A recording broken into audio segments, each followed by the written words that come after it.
Halo teman-teman semuanya, perkenalkan nama saya John Bovi, salah satu tenaga kesejahteraan sosial atau TKS. Kita akan membahas standar pelayanan minimal bidang sosial.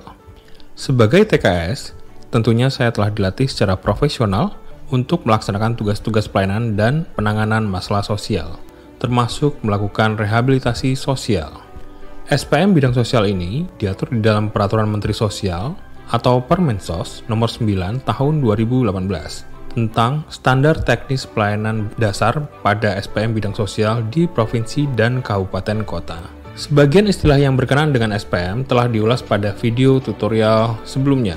Di awal ini ada beberapa istilah yang kita perlu bahas sekilas, yang merupakan bentuk pelayanan yang dilakukan perangkat daerah terkait, yaitu istilah perlindungan dan jaminan sosial pada saat dan setelah tanggap darurat bencana, dan istilah rehabilitasi sosial. Pertama, perlindungan dan jaminan sosial pada saat tanggap darurat bencana adalah rangkaian kegiatan yang dilakukan segera saat bencana untuk menangani dampak buruk yang ditimbulkan. Kegiatannya meliputi kegiatan pemenuhan kebutuhan dasar pengungsi, misalnya memenuhi kebutuhan makan dan minum serta pemukiman sementara. Kedua, perlindungan dan jaminan sosial setelah tanggap darurat bencana adalah rangkaian kegiatan untuk mengembalikan kondisi masyarakat yang terkena bencana. Misalnya, menelusuri anggota keluarga yang masih hidup, sehingga memungkinkan adanya reunifikasi.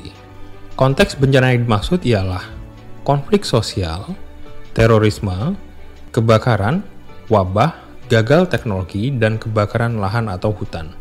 Ketiga, rehabilitasi sosial adalah proses refungsionalisasi dan pengembangan untuk memungkinkan seseorang mampu melaksanakan fungsi sosialnya secara wajar dalam kehidupan masyarakat. Lalu, siapa yang berhak menerima pelayanan tersebut? Ada 6 jenis penerima. Yang pertama adalah penyandang disabilitas telantar, kemudian yang kedua anak telantar, lalu ketiga lanjut usia telantar, keempat gelandangan dan pengemis, kelima korban bencana daerah provinsi, keenam, korban bencana daerah kabupaten kota. Bagaimana pemisahan kewenangan standar pelayanan pada SPM bidang sosial di provinsi dan kabupaten kota?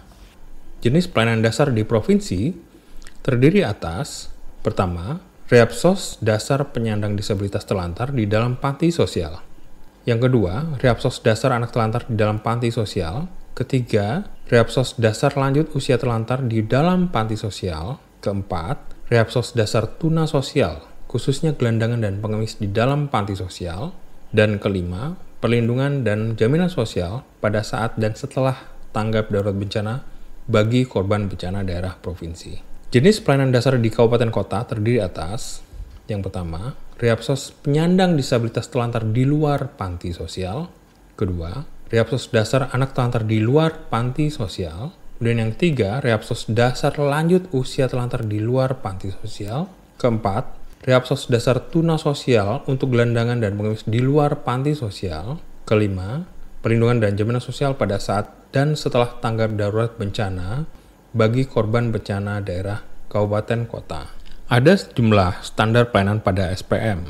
Selain jenis pelayanan dasar yang tadi disebut, ada kriteria pada masing-masing penerima manfaat. Contoh pertama, pada kewenangan kabupaten kota, untuk Reapsos dasar bagi penyandang disabilitas telantar, anak telantar, dan lanjut usia yang di luar panti sosial, ada kriteria yaitu tidak terpenuhinya kebutuhan dasar, tidak terawat, tidak terurus, serta masih ada orang, keluarga, atau masyarakat yang mengurus. Contoh kedua pada kewenangan kabupaten kota, perlindungan dan jaminan sosial pada saat dan setelah tanggap darurat bagi korban bencana, kriterianya yaitu jumlah pengungsi atau penyintas sebanyak 1-50 orang, lalu dampak bencana meliputi 1 kabupaten kota, dan atau adanya surat penetapan bencana dari bupati atau wali kota. Selain standar pelayanan, regulasi juga mengatur standar jumlah dan kualitas barang atau jasa.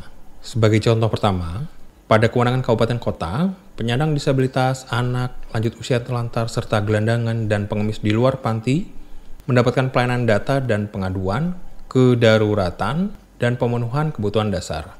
Jumlahnya menyesuaikan hasil asesmen atau penilaian yang dilakukan sumber daya manusia KESOS atau kesejahteraan sosial. Pemenuhan kebutuhan dasar meliputi makanan selama 7 hari, sandang alat bantu, perbekalan kesehatan, bimbingan fisik, bimbingan sosial, fasilitasi pembuatan dokumen kependudukan, akses pendidikan dan kesehatan dasar, menelusuri keluarga, reunifikasi atau integrasi sosial, serta rujukan. Nah, untuk contoh kedua, pada korban bencana daerah kabupaten kota setelah tanggap darurat bencana, mereka mendapatkan kebutuhan dasar dalam bentuk penanganan khusus bagi kelompok rentan, serta pelayanan dukungan psikososial. Jumlah dan kualitasnya mengacu pada asesmen oleh TKS atau relawan sosial. Kemudian yang ketiga, regulasi juga mengatur standar jumlah dan kualitas SDM Kesos. Nah, SDM Kesos ini terdiri atas TKS atau tenaga Kesos atau tenaga kesejahteraan sosial, kemudian pekerja sosial profesional, lalu penyuluh sosial, dan relawan sosial. Contoh pertama pada kewenangan provinsi dalam hal SDM Kesos. Dalam hal pelayanan, setiap panti harus memiliki minimal 1 pekerja sosial profesional. Contoh kedua, pada kewenangan kabupaten kota, diatur tentang setiap pusat kesejahteraan sosial atau Puskesos, paling sedikit mempunyai 1 relawan sosial yang sudah tersertifikasi. Berikutnya tentang standar minimum sarana dan prasarana untuk Rehabsos di Puskesos. Meliputi tempat yang jadi pusat kegiatan bersama, lalu ada tenaga pelayanan, serta ada peralatan pelayanan teknis dan penunjang perkantoran. Dalam hal tata cara pemenuhan standar pelayanan pada SPM bidang sosial, dilakukan dengan 4 tahapan. Pertama, pengumpulan dan pengelolaan data. Kedua, penghitungan kebutuhan pemenuhan pelayanan dasar. Ketiga, penyusunan rencana pemenuhan. Dan yang keempat adalah pelaksanaan. Data yang dimaksud meliputi data penerima, data SDM Kesos, dan data sarana prasarana pelayanan dasar. Pengumpulan dan pengelolaan data dilakukan oleh Dinas Sosial. Rencana pemenuhan dituangkan ke dalam dokumen RPJMD, RKPD, Renstra Dinas Sosial, dan Renja Dinsos. Demikianlah penjelasan singkatnya. Jangan lupa membaca Permensos terkait jika ingin memahami lebih detail. Sampai jumpa di konten berikutnya.